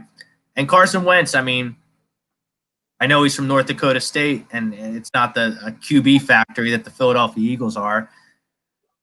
But you can't deny that he's the best quarterback from that draft. I mean, Dak is injured. Who knows what he's going to be like? And I'll take Carson Wentz over Jared Goff all day. I would agree with you about that. Let's see what else we got here. Is Daniel Jones? He's serious. Is Daniel Jones the guy in New York that's from Gator Country? Right. I'll let you. Daniel Jones is going to have his chance to prove it one way or another. Just watching Daniel Jones, I think he's regressed a little bit this year. But in all fairness, that offensive line of his is so freaking bad right now. And we touched on it before, and I had mentioned that Andrew Thomas right now looks like Eric Flowers 2.0. He's that bad. So and we have our 7th round pick from Temple playing guard, and he played pretty well yesterday. But the problem with the Giants is the offensive line. I mean, with that offensive line, their receivers. I mean, they're always getting hurt. And Golden Tate's starting to get old. Shepard's not playing. Because he's hurt. Slayton is playing with a bum ankle. I mean, Ingram, God only knows how long he's going to stay on the field before he gets hurt. He might even get traded. I mean, they're saying that he's trade bait at the trade deadline. I mean, I don't know. I mean, that's the problem. Daniel Jones to me looks like he's got some ability. He's not Dave Brown 2.0 like I said he was on Facebook yesterday. I was just very pissed off about that interception. But he can run the ball. He's very dangerous that way. He's very athletic. I mean, if I just don't know if he's accurate enough. That's the problem. I mean, you see some of the passes he makes that are spectacular. That are, I mean, right in the basket. And then he makes sometimes he'll sit there and he'll miss passes like he's Donovan McNabb. If you guys remember Donovan McNabb. I remember. When he got I remember. Yeah, Donovan McNabb used to get wild when out there sometimes. Oh, he would kill worms. Yeah, he would throw it at guys' feet and just giggle his way to the sidelines. And it was frustrating as hell. Yeah, he would lose his arm slot. And Daniel Jones does the same thing. I mean, some of the passes he makes, you sit there and you're like, what the hell was that? And then you see like the pass that he made to Slayton yesterday for the Giants' first touchdown. I mean, the ball was perfectly thrown right in the corner of the end zone. Nobody but Slayton could catch the ball, and you see that, and you say to yourself, if the guy had a little bit more time to throw, and he really had some really good receivers instead of a 5th round pick who's been overachieving his whole career, and Evan Ingram, I mean, God only knows, he might actually be pretty good. I'll tell you what, if the Giants got one of those Alabama receivers next season in the draft, I'd be very, very happy with that. Here's a good one from Don19. Rob, would you be buyers or sellers at the trade deadline? Look, I don't think there's never going to be many trades happening, Don.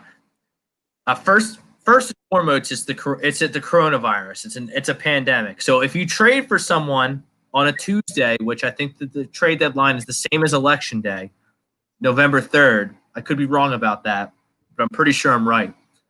Whoever you trade for, Brad, they have to stay away from their new team's facility for 7 days.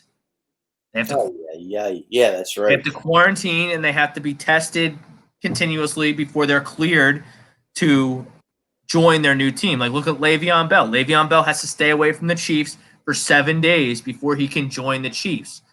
No chance of playing. It's very unlikely that he'll play next week as well. So I don't think much is going to be happening in the trade deadline. Howie's missed his opportunities to improve this team. DeAndre Hopkins was dangled out there by Houston. You let Arizona get him. Yannick Ngakoue was dangled out there by Jacksonville. You let him. You let Minnesota. The Vikings. You didn't want to sign Robbie Anderson. You didn't want to sign Emmanuel Sanders. You didn't want to just sign Brashard Perryman. Not that those guys are that great, but they're better than John Hightower, who stinks and I hate. Or Arcega-Whiteside, who can't catch at all. And then you have two. I mean, Alshon Jeffrey and Deshaun Jackson. They're dead weight. They're dead weight veterans who don't dress. Like, it's just like you don't want to do anything, and you want to fill the roster with 5th, 6th, 7th round picks receiver, and you expect everything to be fine. Deshaun Jackson has really become a problem because you're paying him a lot of money, and he never plays. And when he does play, he plays for a quarter, and then he can't continue. And it's really, to me, that's become a big, big problem. I mean, something has to give as far as that goes. Joseph Farowski, if the Eagles stay healthy and the O-line gets 2 guys back, Wentz, Clement, Fulgham, and Ward can get us 4-1 before we have to face the Seahawks in Week 10. Joseph, God bless you. And I've been on the I see a path to 9 wins train for 6 weeks now, but there's not a path to 9 wins for this team. There's just not. There's just not. They're not going to win 9 games. They're not going to win the division. They're just not good enough. There's too many holes. And the schedule this year is just too hard. And then that's Rob, let's be honest, okay? The schedule is just too hard for the Eagles. That's the problem. I mean, it's brutal. They do not get a break. I mean, they're going to have to play the Cardinals. They're going to have to play the they still have the Cardinals. I think they still have the Saints. They have to play they have Green Bay. They have Green Bay. They got Seattle, and they have Cleveland. That's not going to be Arizona, Seattle. Yeah, I mean, and then not to mention 2 of the guys that Joseph Farowski mentioned in that post, in that comment there, are absolute scrubs. Corey Clement's a scrub. Like, he's not. God bless him. He tries his best. He was on the 2017 Eagles. He got himself a Super Bowl ring. He can't play in this league. Like, come on. You just can't. And Greg Ward, I mean, he's a great story. I mean, he's a wide receiver 4, a wide receiver 5 on a good team. He's not. You're relying on him to be a wide receiver 1 or a wide receiver 2, and he's just not that. It's just not happening. And I don't think they're going to beat the Giants with all these injuries. It does look like, I did read today that Deshaun Jackson is going to try and play Thursday. So maybe that can help. So he couldn't play Sunday, but he could play Thursday. And Joseph Farowski wants to know, why are the Eagles going to lose to the Giants? The defense is still basically 100%. Fulgham and Ward are better than any combo Wentz had last season. The Eagles put up 57 points against 2 top 5 defenses the last 2 weeks. Okay, they played good the last 2 weeks, but they're 0-2. It's about wins and losses. There are no moral victories in the NFL. And here's the other thing, okay? Their offense didn't get going against Pittsburgh until it was 30-14. Their offense yesterday didn't get going until it was 30-14. So, I mean, did you ever think that maybe when the Eagles get way behind that these other teams may have kind of taken their foot off the gas a little bit and are playing prevent defense? Just saying, guys. I know I'm not an Eagle fan, but I'm just telling you, you got to take that in consideration.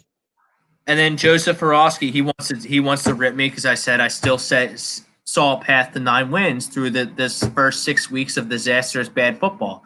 But if you listen to me closely, Joseph, I said I still see a path to 9 wins if you split with the Ravens and the Steelers.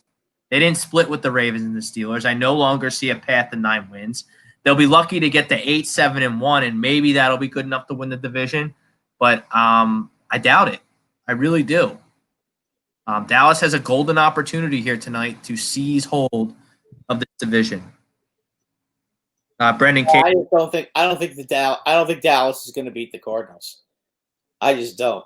I mean, Zeke just fumbled, so the Cardinals recovered, and they have pretty good field position as the first quarter winds down here in Big D. Yeah, they're I think they're at the Dallas 40 now. Maybe they can do that. Brendan Casey, are we supposed to hold an effing candlelight vigil every time Dak is brought up? Sucks what happened, but let it go. Yeah, I mean, just don't like seeing guys get hurt like that, especially guys who bet on themselves and are trying to get paid. But, I mean, I agree with him. Fuck him. He's the Dallas Cowboys quarterback, and Andy Dalton looks disastrous so far tonight.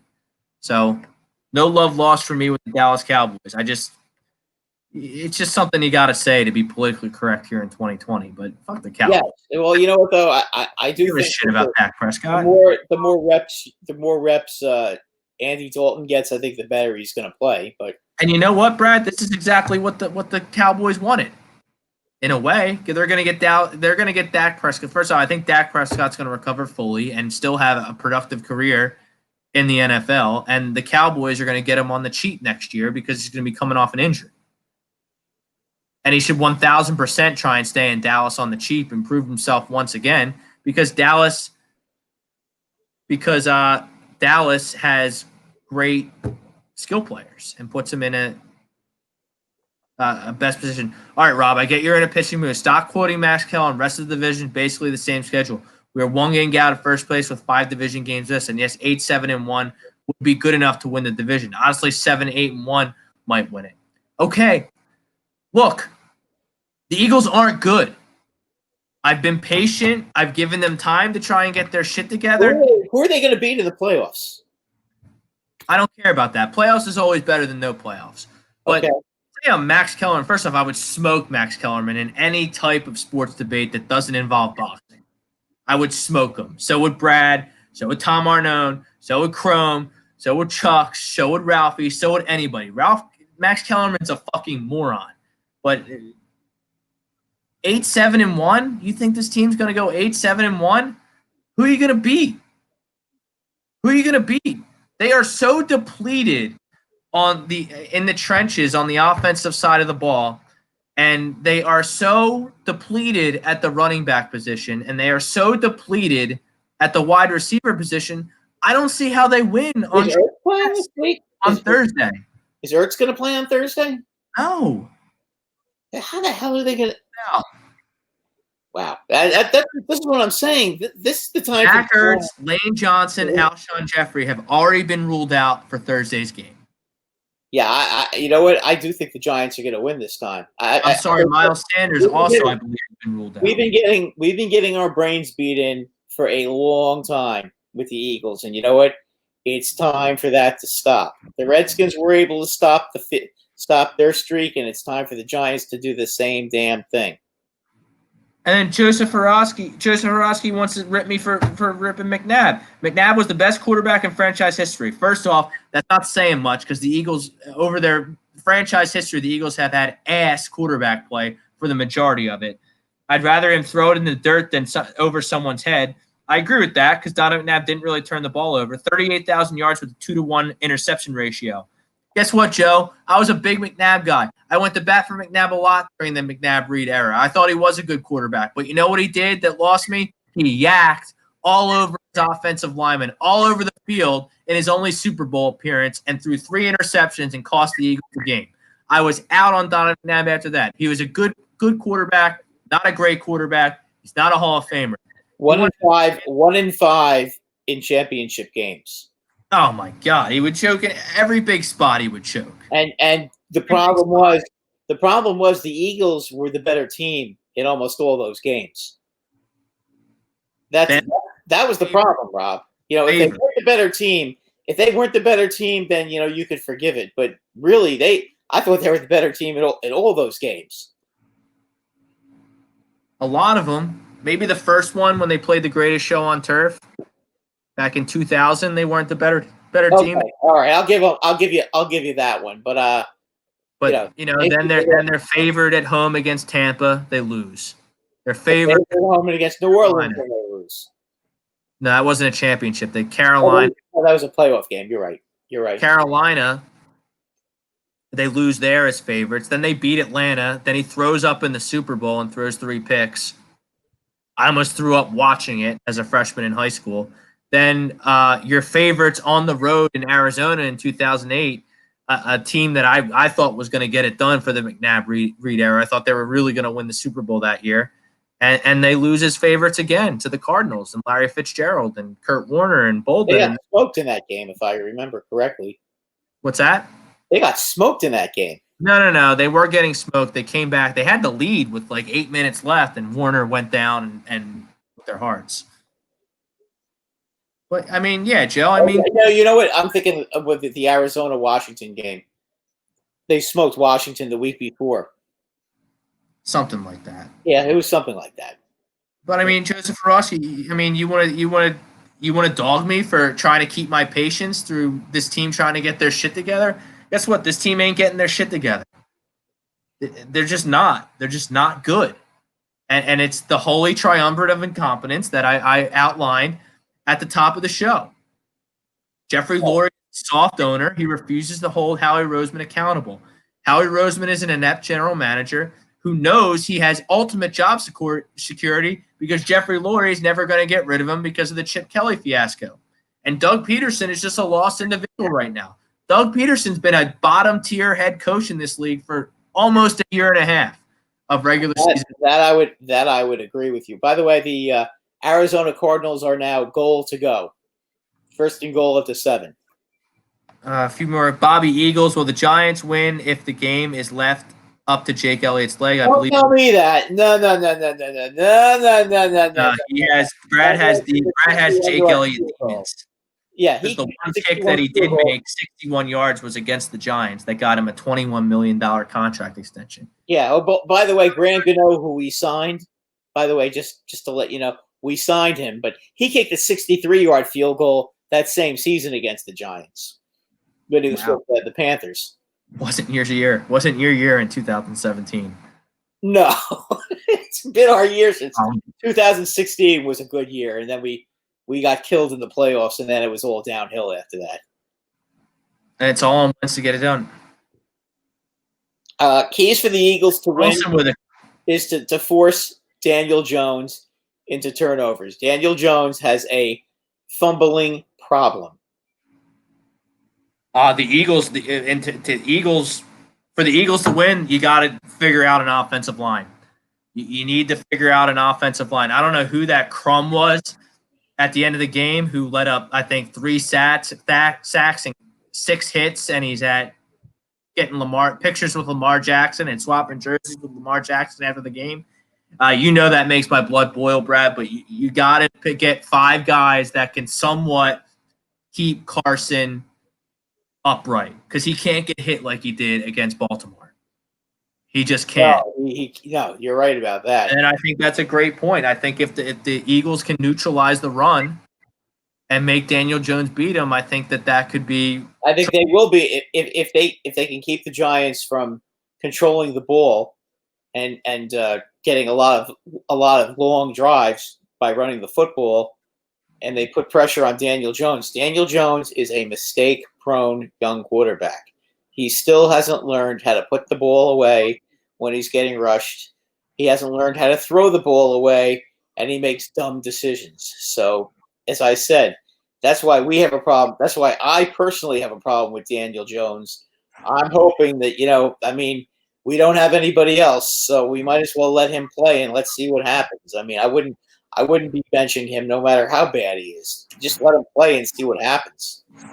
And then factor number 2 for an Eagles victory is Carson can't turn the football over.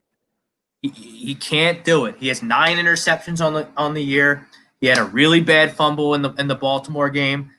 He can't turn the football over. This team isn't good enough to overcome critical mistakes by Carson Wentz, like the fumble against Baltimore on Sunday. Like the Giants that happened against the Washington football team. It just can't happen. Is that no? The one thing the Giants have done is force turnovers. I mean, they did it against Dak, and last week against the football team, they got the fumble that they turned into a touchdown. Bradbury's interception was turned into a touchdown. I mean, that's how the Giants got their 2 touchdowns as a result of the 2 turnovers. I mean, they didn't have a long drive and knock it and walk it in for a touchdown. And then, I mean, Joseph, I don't give Carson Wentz. I'm a Carson Wentz guy, but I don't give Carson Wentz a free pass like some Eagles fans do. I don't. Carson Wentz has been average to maybe slightly above average over the first 6 games. He's played good the last 2 weeks, but guess what? The Eagles lost. You don't get moral victories in this league.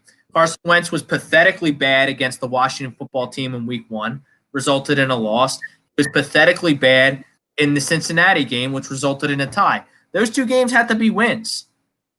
I agree. Those 2 games are really coming back to haunt you right now. We're paying Carson Wentz $95 million to win teams like that. You'd be 3-3 right now, and nobody would be complaining. And the sky's not falling at all, because then you look at the Baltimore and Pittsburgh game, like, wow, those teams are really good. We held our own. Like, we can definitely win this division, and maybe steal a playoff game. I've been telling Eagles fans since the draft and the Brandon Brooks injury that this team is just not a Super Bowl contender this year. I've been saying that for months. And then the problem is the Cowboys get to play the Redskins next. Well, excuse me, the football team next week. Do you really think they're going to lose to them? Because I don't think so. And like Joseph, I don't watch Max Kellerman. I don't know what I'm quoting from Max Kellerman. I don't know what Max Kellerman's a moron. I wouldn't spend a minute of he's a boxing guy. He's not really a sports guy. He's a boxing guy, and I respect his boxing knowledge, but he's not really a sports guy. I don't know what I'm quoting from Max Kellerman, but if you could let me know so I could stop, because most of what comes out of Max Kellerman's mouth is pure slop. Much of like what the slop I've been watching through 6 weeks of the NFL season with the Philadelphia Eagles. Bill Middlebrook have to agree. If they win their 5 division games, and the only problem with this, Bill, is that I don't think they're going to win all 5 of those division games. You have no wiggle room. Yeah, you're asking a lot from a team that has not shown the consistency at all to even. Is that Zeke fumbling the football again? I think Zeke just fumbled again. Did he really? I think that the Cowboys recovered, though. I don't know. They did not. I only saw it out of the corner of my eye. Cardinals ball. They're coming off the field. What a shame. Oh, that's just too. Don't you hate when that happens? Let's see. Oh, he's not eating tonight. He's not showing everyone his stomach tattoo tonight. He ain't eating tonight. The Cardinals definitely recovered the ball. What am I talking about? You know what? And then the last key to victory for the Eagles is Carson has to play 60 minutes of franchise quarterback football. Not a quarter and a half. Rob, watching what we're watching out of the Dallas Cowboys, and that division is anybody's division. As bad as the Eagles. The winner of Thursday night, Brad, if Dallas loses this game, which they haven't looked good at all, they have a golden opportunity to put themselves right in the division race. Because I think if a Dallas loses, they're still going to be in the division race. And you know what? One thing the Giants proved is that they could definitely play with Dallas. I think Dallas knows that, and when they come to New York, it's not going to be so easy. But you get what I'm saying though. Like the Eagles are done if they lose. I have to agree with you, and it's not that they're mathematically out of it. It's just that if they lose to the Giants, then how much can you really expect out of this team? Expect nothing out of the Eagles. I've been patient. I've been calm. I've bit my tongue on their deficiencies. I've been praying that Doug's a good coach and Carson can right the ship, but Howie Roseman did too poor of a job, and Jeffrey Lurie doesn't hold Howie Roseman accountable, so Howie Roseman can do whatever he wants and have ultimate job security, and this team is just not talented. It's just not – the talent on this team doesn't stack up with the rest of the teams that I see around the league. Not as they're currently constructed with all the injuries. And no help's coming at the trade deadline because of coronavirus. So Wentz gets a pass for his weapons. McNabb has trash and Thingston for the other three, not including T.O. the one. I don't understand your point there. I don't give Carson Wentz passes on this show. I hold Carson Wentz accountable for his mistakes and bad play, and I praise Carson Wentz when he plays like a franchise quarterback, which he's yet to do for 60 minutes this season. Yeah, and if you notice what Rob's saying, guys, the word is 60 minutes, not 30 minutes, not one quarter. Okay? 20 minutes, We're 25 minutes. We're talking about playing the whole game and being effective the whole game. He has not done that. Now you can blame their offensive line all you want. The running game has been inconsistent. The receivers are dropping passes, and blah, blah, blah, blah, blah. But you know what? The bottom line is he still has to be better. Brendan Casey, not being a homer, but it's sad that the Eagles have had chances to win every game and they've lost so far this season. Yeah, it's very disappointing. You are right there against a legitimate Super Bowl contenders in Pittsburgh and Baltimore. It's right there for you. But they played Baltimore tough and they played Pittsburgh tough. They have nothing to be ashamed of losing those two games. Those games are not the problem, okay? The problem was losing to Washington, tying Cincinnati. Okay, those are the games, and getting destroyed by the Rams. I mean, those were bad losses. And really, the Cincinnati game was, to me, is more like a loss because Cincinnati is so freaking bad. They had a 24-0 lead yesterday against the Colts, and the Colts are not a very good football team this year. And the Colts came back and won. Yeah. I mean, come on. You're going to tell me I think the Bengals are on the right track. Yeah, but the Bengals shouldn't be. The Bengals shouldn't be getting a tie in Philadelphia. The Bengals aren't as talented as the Eagles. Bad things happen in Philadelphia, Brad. Brad, what stuck out outside of the NFC East? What stuck out to you in terms of the beatdown that Tom Brady and company gave to Aaron Rodgers and company yesterday? That was a beatdown. It was a certified ass whooping, and they took the Tampa Bay Buccaneers took the Packers to the woodshed yesterday. Absolutely. Tampa Bay's defense. Everyone wants to talk about Evans and Godwin and Gronk and Tom Brady and Ronald Jones is running the ball good. The Tampa Bay defense is championship. It was ferocious yesterday, and I'll tell you one other thing. Okay, Gronk is starting to come on. He definitely looked like he's starting to turn the corner yesterday. Yeah, he finally caught a touchdown, and I agree with you. It takes time. Like, they don't practice. They had no off season. Like, no, and this is a whole different team. It's a whole different scheme. A lot of different players on the team. I mean, but one thing Brady has that he didn't have in New England is he has a host of good receivers on this team. Big time. Other than Randy Moss that 1 year, he's never had all these receivers like he does now. I mean, he's always had pretty good receivers, but nothing like what he's got now. I mean, that team is loaded with receivers. I mean, you have Devin White, you have Levante David, you have a Rookie of the Year candidate, and Antoine Winfield Jr., player I advocated for at pick 53. He didn't make it to pick 53. I think he went the 14th pick in the second round. He's a Rookie of the Year candidate. Ronald Jones is really rounded into form. They're a good team. You have Ndamukong Suh tossing people around again. He's looking like the Ndamukong Suh from Detroit. Tampa Bay is for real, and they are the favorite. Oh, yeah, they looked every. One thing I would say, and this goes for when they play in New Orleans. Okay, the one thing New Orleans, the one team, type of team that seems to give New Orleans trouble is the physical team. The really tough physical team has always seemed to give New Orleans trouble. And you know what? Tampa Bay yesterday looked like that tough physical team that manhandles. And you know what?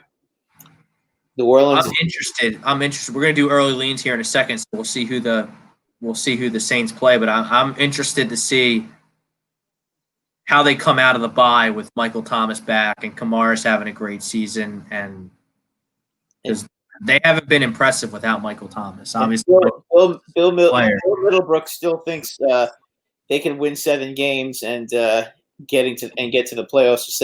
They might, Bill. I mean, listen, watching the way Dallas lose. I mean, it's possible. The only thing I would say, though, it's not about winning a division that's this bad. It's about going to the playoffs and doing damage. And this team is not. If they do make the playoffs, there's no damage that's going to be done. Okay, I mean, if they do make the playoffs, they're going to get spanked because they're going to be probably on the road. Now maybe they won't. They're going to be a division champion. They'll be at home, so they'll be at home, but they're still going to get spanked. I mean, probably. Yeah, I mean, who that's going to make the playoffs are they going to beat? I mean, they're probably like a Rams rematch, maybe a Niners rematch. I don't think the Niners are going to get there. Maybe the Bears or the Packers. The Packers probably going to win that division. So they want to play the Packers, but well, they're going to get their chance to play the Bears. But listen, they're probably going to have to play someone from the West that doesn't win the West. Yeah, I mean, but the way the Bears are playing right now and that defense, I mean, how are they going to score with no offensive talent against a team like the Bears? I mean, that wouldn't be a good matchup for them. And remember, defense travels in the playoffs. Big time. And Brad, how about the Tennessee Titans, a team I picked to represent the AFC in the Super Bowl? Are 5-0. And how about Travis Henry? Derrick Henry? Derrick Henry, I'm sorry. Derrick Henry is the best running back in football. He is the gold standard. 212 yards rushing yesterday. I mean, he's just such a bear to bring down. Yeah, I mean, he has a 94-yard touchdown run. Next Gen Stats reveal that he ran 21 miles an hour at his size. Yeah, I mean, he's hard enough to tackle as it is. When the man gets rolling, I mean, it's like a freight train trying to tackle him. All right, let's get to the World Series, Brad. The World Series starts tomorrow. We have the Tampa Bay Rays winning their Game 7 against the Houston Astros. The Dodgers take care of business. An absolute moonshot by Cody Bellinger to win. They win their respective Game 7 against the Braves. And this should be a fun series. I am picking the Rays, though. Yeah, listen, I know I picked the Yankees to beat the Rays, but if you remember the first week when we were picking, I thought Cleveland was going to beat the Yankees, and I thought that the Rays would win the World Series. Then I still think they're going to. I mean, and especially it just, the Dodgers have more talent and they have a better lineup, and I'll give you all that. But the Rays, there's just something about that team. I mean, even though they went through, especially, oh my goodness, did Andy Dalton just take a shot? Big shot. Yeah, I mean, if he gets up from that, he might. Oh boy. Yeah, well, he's hurt. I don't think we're gonna see a Zeke third fumble because Zeke is currently on the bench in favor. Yes, he is. Oh my God, did he get hit? I mean, how many times can Andy Dalton take shots like that? I mean, could you imagine if Dak took a shot like that? Holy crap. I mean, it looks like the Cardinals are kind of getting their sweat. They lost those 2 games they probably shouldn't have lost, but looks like they're kind of getting their swagger back. They beat the Jets. They're playing well now. We'll see how it ends up for them.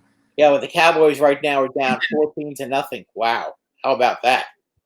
Brad, the reason I really like the Rays is the way the bubble is set up for MLB is they're going to play potentially 7 games in 7 days. Right, and the Rays have 10 reliable relievers. And it's going to be Glasnow and Kershaw is going to be the game one matchup. So does Kershaw really scare anybody in the playoffs? No, it's a choke job every time. Every time. The excuses about Kershaw this year, there should be no excuse. You can kind of make excuses for him that, it's a long season. He might be tired in the playoffs. Maybe his arm is a little tired. Okay, I go with that. This year, I felt like when they played the Braves, when he came in, I said to myself, you know what? He's going to be dominant this time because he didn't have to pitch a million innings this year. Well, you know what? He still stunk. I mean, he could come out in game one and toss a gem. I am surprised at how significant. I thought it'd be more even on the bet in terms of the betting line. I took the Rays for I think $10 or $15 at plus 160. That's an incredible. Dodgers are that heavily favored? Yeah, I think it's like minus 230. Wow, they just don't have any. They don't have any respect for the Rays, huh? But like you have a great line. Randy Arozarena is so much fun to watch. He hits a home run almost every time up. They just guys like Brandon Lau and Ji-Man Choi and Kevin Kiermaier, a Gold Glove center fielder. Wow, you know what the crazy thing is? Lau hasn't really done it. He's been a tremendous slump the whole playoffs. Yeah, he hasn't really done anything. But guys like Kiermaier hitting big home runs. Mike Zunino hits a big home run every night, I feel like. Yeah, Mike Zunino is if you get a 200 average out of Mike Zunino, you're lucky. But you know what? He does have power, and he flexed his muscles big time in that Astro series. And by the way, you think the country isn't very, very happy that the Astros lost? I wanted the Astros to be in it. I wanted to see the Astros and the Dodgers. Oh, no, I wanted to see the Astros lose, and I wanted to see them get punished. And they did. And you know what was great? Seeing Alex Bregman up in a big spot in the 8th inning. One of the big cheaters, him and Altuve, the Cheat brothers, and see Alex Bregman strike out with the tying and go-ahead runs on base. How great was that? But like you look at the Rays bullpen, like they can pitch. Like you need Glasnow and Snell to give you what they give you. They need them to give you 5, 6, 7 innings. But in those bullpen, I mean, you have Peter Fairbanks, who just looks like a pitcher. You have Diego Castillo, Alivardo, Nick Anderson, who's just tremendous. They can go multiple innings. They're interchangeable parts. Any of them can close. Any of them can be setup guys. Anyone can be long relief. You never know what's coming, and I think that bullpen is. Listen, would that work over 162 games? No, it wouldn't, because those guys would be exhausted by the end of the season. But you know what? After a 60-game season, these guys are still very, very fresh, and they're ready to go. And you know what? I think that the Dodgers are going to have trouble scoring runs against this team. And I think the Rays will just find a way. They've been a team of destiny all season. I don't think anything changes. I am going to pick the Tampa Bay Rays in 6 games. Yeah, I like them in 7. And I really like the Rays tomorrow against Kershaw with Kyler Glasnow on the mound. Oh yeah, I love that matchup. I don't think there's a starting pitcher in baseball with better stuff than Tyler Glasnow. Do you see how his pitches move at the speed they move? And Giolito does the same thing. I'll be honest with you. He's very good too, but he's not pitching right. But I mean, Glasnow. I agree. I mean, Steven Strasburg's breaking ball just is unhittable too when he's. I'm talking about every pitch: fastball, changeup, curveball. Well, Glasnow is an immensely talented pitcher. I would agree with you about that. And you think about it, I believe they traded that trade with Pittsburgh, where they sent them Archer, and then they got back Glasnow and Meadows has been hurt. Meadows is their best hitter, and he hasn't played. So I mean, Randy Arozarena. I did bet Randy Arozarena to win the World Series MVP at 10-1 odds. If anyone's interested. I can see that happening. The way he's been. We both got the Rays. You got the Rays in 7. I got the Rays in 6. It should be a great World Series. Both teams play the game the right way. Both teams have 2 pretty good managers. I think the Rays manager is better for what it's worth. I think that Cash, as much as I can't stand him, he's He's very smug. He's still a good manager.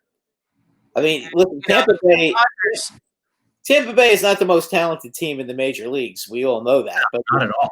But he knows how to manage. He knows his team well enough to manage all the parts, and he manages them perfectly. And although the Dodgers bullpen isn't the Rays bullpen is just on another level. The Dodgers bullpen is pretty good too. So Well, I believe their bullpen was ranked 8th in the league in bullpen. baseball. Jansen at the back. You got Trenian. You got Gosling can come out of the bullpen for you. So they got some guys out there. Yeah, no. The Dodgers have a pretty good bullpen. It's not the best in the league, but the Dodgers also have really good starting pitching too. So, I mean, listen, it's going to come down to if Kershaw is going to actually have the balls to pitch and win his 2 games. I honestly believe that's going to be if Kershaw beats Glass now in his 2 starts. I think the Dodgers win the series. I think those are the 2 keys to the series. They need Kershaw to actually show up this series and get them 2 wins. Yeah. If Kershaw comes out with 2 wins, they win. All right, we got a few minutes left, Brad. We're going to do early leans, way too early preview of Week 7 of the NFL. It's brought to you by Philly Drinkers. Go to phillydrinkers.com. Check out the A2D radio collection. It's about to be holiday season. I know that sounds hard to believe, hard to say, but it's about to be holiday season. Get all your family and friends some A2D merchandise from phillydrinkers.com. Thursday night, I like the Giants plus 3.5 here. It's in Philadelphia. I'll take the 3.5. Even if the Eagles win, I like that hook. That 3.5 hook could come into play big time because I don't think this is going to be a blowout either way. No, I think this is going to be a low-scoring, tough, nasty game. There's going to be a lot of chirping on both sides. It's going to be a fun game. Maybe ugly, but I think it's going to be a fun game. I like the Giants with the points. And we have a marquee matchup in Tennessee on Sunday at 1 o'clock. Titans still getting no love. The Steelers are 2-point road favorites going into Tennessee on Sunday. I like the Titans here. I love the Titans. Home dogs. The Titans are home dogs. Are you out of your mind? Yeah, they got that at all. They're on the wrong side of that one. I think that's a bad line. I mean, I guess it can't be a bad line because Pittsburgh's really good. Yeah, but you know what? The Titans were also underdogs against the Bills too. It's like they don't get any credit for anything. Tennessee being a home dog is absurd to me. Absolutely absurd. I think they should be 3-point favorites. I think Buffalo gets on track. They're 12.5 point road favorites to the Jets. Oh my God, they're going to kill the Jets. Right. I don't think they're going to lose 3 in a row. And there is Christian Kirk torching the Dallas secondary. And they're going to make it 21-0. Boy, did I have this game figured out? You did. You called it. I told you the Cardinals were going to beat them. Green Bay goes to Houston. I think Green Bay gets a big time win there against Houston. I think Green Bay's going to pummel them. I think Green Bay comes out after getting humiliated by the Tampa Bay Buccaneers, and they come out and they take out all their aggression on the hapless Titans. On the hapless Texans. Cleveland and Cincinnati. I like Cleveland to bounce back. They're 3.5 point road favorites. I like all these road favorites. I take the Bengals and the points. I think that's going to be a close game. Yeah, but I don't think the Bengals are that good. They're on the right track and Burrow's good, but no, they're listen.